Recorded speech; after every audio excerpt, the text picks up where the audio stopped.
Hi all, welcome back to lecture series on intellectual property rights, and we were discussing about patents, and today we are at the last chapter of patents, which is about patent office and establishment. And post that, there will be another video where I will be posting few important case studies related to a patent. So otherwise, from a subject perspective, this is our last video on a patent topic. Okay, it is a patent office and establishment. For this purpose, okay, for the purpose of patents, there is an office called the Controller General of Patent, Design and Trademarks. Okay, this department, the Controller General of Patent, Design and Trademark, is established under Section 3 of Trademarks Act. Okay, not under Patent Act. This is established under Trademarks Act. So this department or this controller is responsible for having to maintaining entire communications related to a patent. Clear, guys?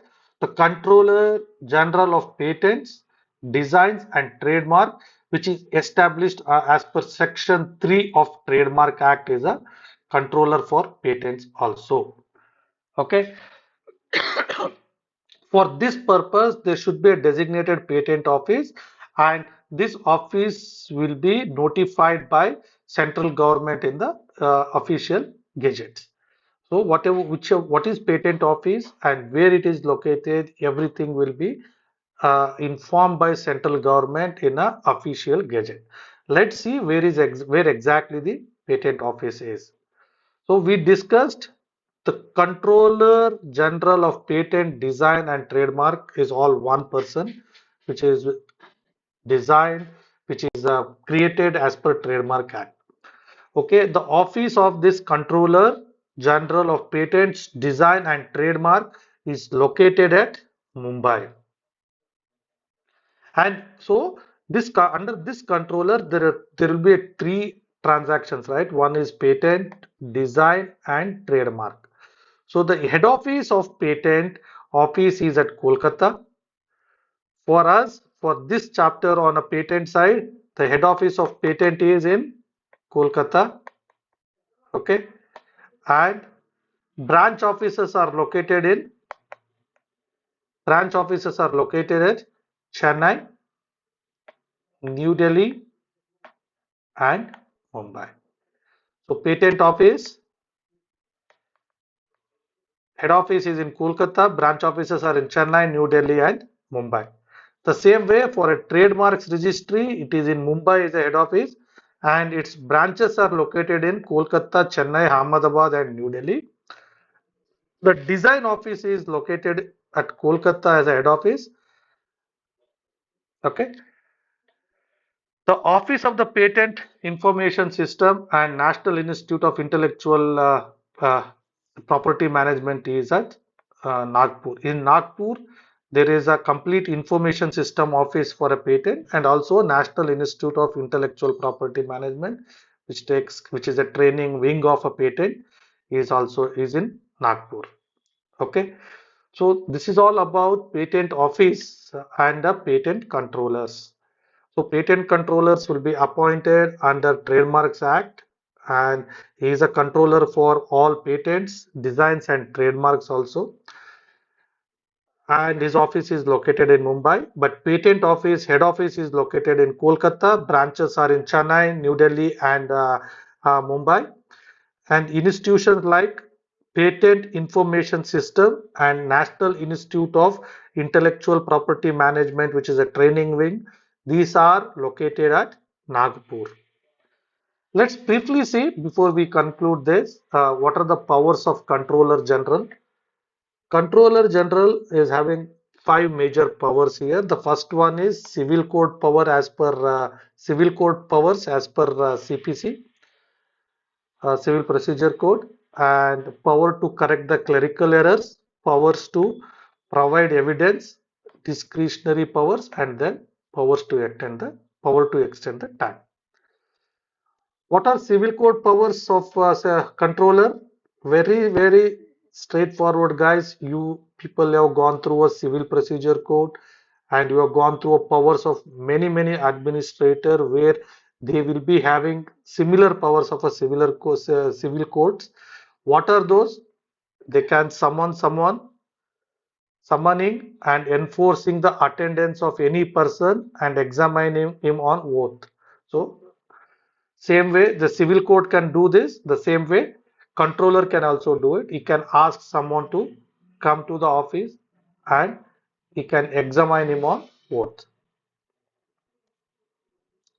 and do and ask for any production of any documents. They can receive evidences or affidavits, and controller can set up any commissions for examining the witnesses and documents. He can award some costs, whatever costs are incurred on the cases, those decisions can be taken. He can also do a reviewing of his own decision when application is made to him. He takes some decision, and then if review request comes from the party, so he can review his things. If any order is passed on ex parte, so for the given time, he can keep it as set aside that particular order or any other matters. All these are general powers which will be applicable for many appellate tribunals and I mean, many officials, which are you might have read it multiple times in other cases, other acts also. Second important power is on the correction of the clerical errors. While recording the transaction in register or in the entire processes, if there are any clerical errors, uh, controller is having power to update the register. He can update that register based on the request by the other party. If a patentee applies for it, there is some clerical error and update it, so he can do it. Otherwise, without his such request, if it comes to the notice of the controller that there is some error, so then they can update it. Before doing the updates or before doing the corrections, the notice or the information should be given to the patentee or the applicant of the patent. Clear on a power related to a correction of clerical errors. Then power of power to take evidences, power to provide evidences. So whenever it is required, he can take evidences shall be given by affidavit in the absence of direction by the controller to the contrary. But in any case in which the controller thinks it is right so to do, he may take oral evidences in lieu of or in addition to evidence by affidavit. Okay, in any cases, if party is giving evidences, always it should be through affidavit, and in some cases, it can also take evidences on oral basis. The fourth important point is exercise of discretionary power. So it is the discretionary power is it is unwritten in a law. Okay, controller has to work as per his responsibilities as per the law. Whatever law is stated, in that direction he has to work.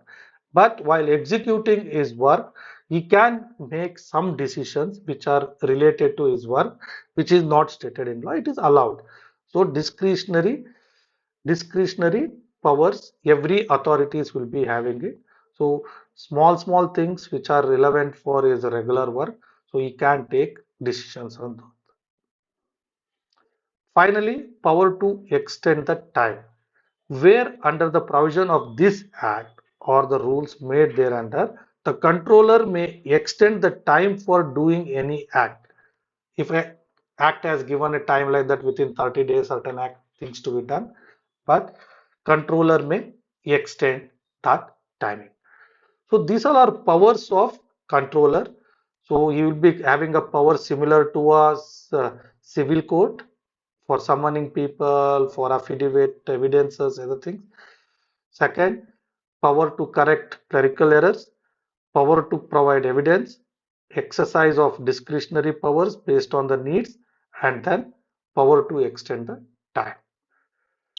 That's all about patent office and then power of controller general. Thank you guys. Thank you so much for your patience to listening me. I request you to please subscribe my channel. Thank you so much. In the last video, I will take you through couple of case studies. One is Bajaj Auto Limited versus TVS Motors Company Limited. Second one is Bayer Corporation versus Union of India. Third one is Novartis versus Cipla. That's it. Thank you so much.